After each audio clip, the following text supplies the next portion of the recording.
வணக்கம் நேயர்களே, எப்படி இருக்கிறீங்கள்? நான் உங்கள் மனோனா. வளமை போலதான் வளமையாக இந்த வீடியோ பார்த்துருப்பீங்கள். ஒவ்வொரு பிரபலியங்கள் இந்த பயோகிராபின்னு சொல்கிறது அதைத்தான் நான் போட்டு கொண்டு இருக்கிறேன். இப்போ இந்தியா காணொலியிலும் அதைத்தான் நாங்கள் இன்றைக்கு பார்க்க போகிறோம். இன்றைக்கு இந்தியா வீடியோவில் யாரை பார்க்க போகிறோம்னா ஸ்ரீலங்காண்ட பிரதமரை பற்றி தான் நாங்கள் பார்க்க போகிறோம். அதில் இன்றைக்கு இப்போ உள்ள நிலைமையில் யார் இருக்கிறன்றதை பற்றி பார்ப்போம். இன்றைக்கு இருக்கிறது ஸ்ரீலங்கன் பிரதமர் ஹரிணி அமரசூரிய. இவ பற்றி தான் நாங்கள் இன்றைக்கு இந்த வீடியோவில் பார்க்க போகிறோம். இவ ஆரெண்டு பார்த்தீங்களேன்னு சொன்னால், இவ ஒரு இலங்கையில் ஒரு தமிழ், சிங்களம், பரங்கியர் என்று சொல்லி நிறைய இனங்கள் இருக்கு. இதுல மெஜாரிட்டி கூடினதான் அந்த சிங்கள இனம் என்றது. அந்த சிங்கள இனத்தை சார்ந்தவதான் இந்த ஹரிணி அமரசூரிய. இவ ஆரண்டா இவ இலங்கையின் ஒரு பெரிய ஒரு கல்வியாளர், அதாவது மனித உரிமை செயற்பாட்டாளர் கூட, அதோட பல்கலைக்கழகத்தின் அதாவது யூனிவர்சிட்டியில விரிவுரையாளர், நிறைய கல்வி அறிவு கூடினவா தான் இந்தியான் அரசியல்வாதின்னு சொல்ல இப்ப ஸ்ரீலங்கன் பிரதமர். அவதான் இந்த ஹரிணி அமரசூரிய. வாங்க ஒவ்வொன்றை நாங்கள் பார்ப்போம். என்னென்றா அவன் ஆரம்பகால வாழ்க்கை எப்படி அமைந்தது. இவ எப்ப பிறந்தவான்னு சொல்லி பார்த்தீங்கன்னா 1970 மார்ச் மாதம் 6ஆம் தேதி தான் இவாண்ட பிறப்பு. இவாண்ட தகப்பன் ஒரு விவசாயத்துறை, இவர் நிறைய காணிகள் வைத்து விவசாயம் செய்யக்கூடியவர் தான் இவாண்ட தகப்பன். மற்றது இவாண்ட தாய் ஒரு இல்லத்தரசி, ஹவுஸ் ஒய்ஃப். 3 பேராவது ஆள் தான் இந்த ஹரிணி அமரசூரிய. அந்த குடும்பத்தில் 3வது ஆள் தான் இந்த ஹரிணி அமரசூரிய. அந்த நேரத்தில் 1972 அந்த இலங்கையின் அந்த நிலச்சீர்திருத்த சட்டம் ஒன்று இருந்தது. அதுல இவற்றை தகப்பண்ட நிலங்கள், காணிகள் எல்லாம் அரசாங்கத்தால் கைப்பற்றப்படுகிறது.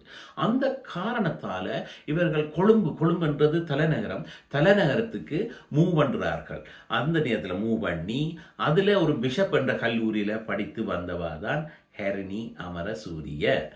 இவ ஸ்ரீலங்காவில் இருந்தாலும் இவ படிச்சது இவ என்ன செய்யறான்னா 1991 இருந்து 94 வரை கிட்டத்தட்ட 3 வருட காலங்கள் இந்திய கல்லூரியில படிக்கிறதுக்காக இந்திய அரசின் உதவித்தொகையை பெற்றவர். அதை பெற்று அங்க போய் டெல்லி பல்கலைக்கழகத்துல எல்லாம் படிச்சு போட்டு வந்தவதான் இந்த ஹரிணி அமரசூரிய.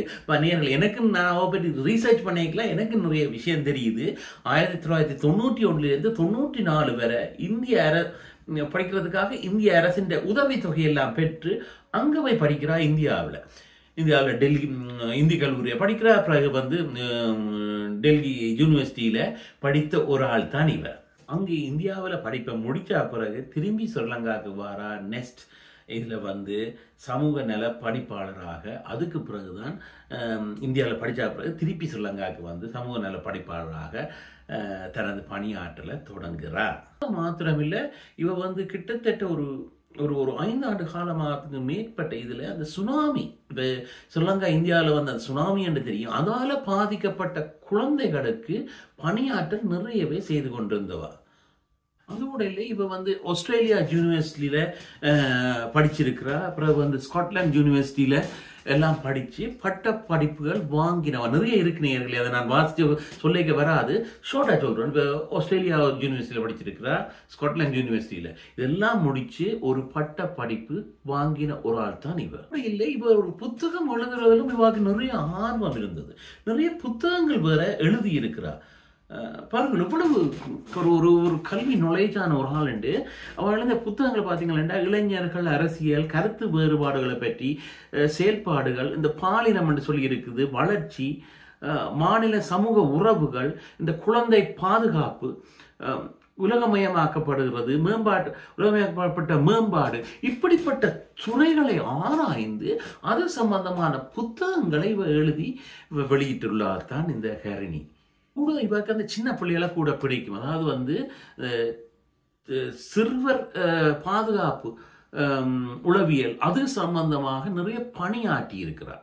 இதுல அந்த எக்ஸ்பீரியன்ஸால ஸ்ரீலங்காவில் ஒரு ஓபன் யூனிவர்சிட்டி இருக்கு. அந்த யூனிவர்சிட்டியில மூத்த விரிவுரையாளர் என்று ஒரு அதுல இணைந்து கொண்டவர் தான் இவர்.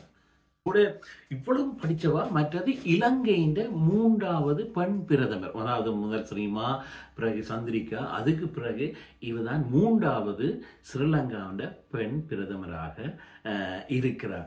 அதோட அதிலும் பிரதமர் பதவியை, அதோடு அந்த பதவியை தவிர இப்போ வளமையாக ஒரு பிரதமர் அன்னைக்கு ஒரு குறிப்பிட்ட பதவி இருக்கும். அதையும் விட இவர் நீதி, சுகாதாரம், பெண்கள் மற்றும் வர்த்தகம் மற்ற தொழில்கள் அமைச்சராகவும் நியமிக்கப்பட்டிருக்கிறார். முதலில் 2 பிரதமர் இருந்தவை, அதை விட கொஞ்சம் எக்ஸ்ட்ராவாக இவர் இருக்கிறார். அதோட மாத்திரமில்லை நேயர்களே, இவர் ஒரு மேரி பண்ணவே இல்லை.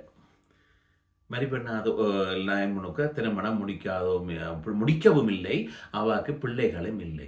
பாருங்கள், அவரோட படிப்பு திறனையும் அவ வாழ்ந்த வாழ்க்கை வரலாறையும். எனக்கு நேயர்களே, நானும் இப்போ அவ பற்றி ரீசர்ச் பண்ணி கொண்டு போயிருக்கலாம், எனக்கும் அவ பற்றி தெரிஞ்சுது.